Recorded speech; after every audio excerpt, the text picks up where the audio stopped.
بسم اللہ الرحمن الرحیم۔ آپ صلی اللہ علیہ وسلم کی نوجوانی کے روشن نقوش 12 تا 25 سال۔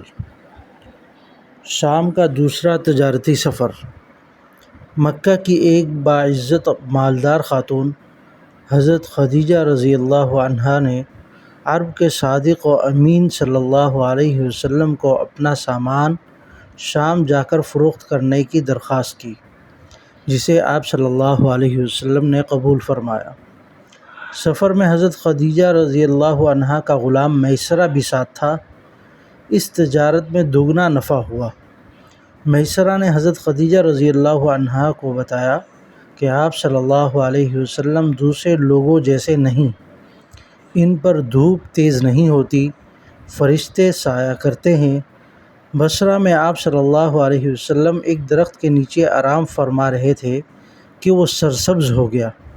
نستورہ راہب نے کہا کہ اس درخت کے نیچے نبی کے سوا کوئی نہیں بیٹھا اور یہ آخری نبی ہیں، صلی اللہ علیہ وسلم۔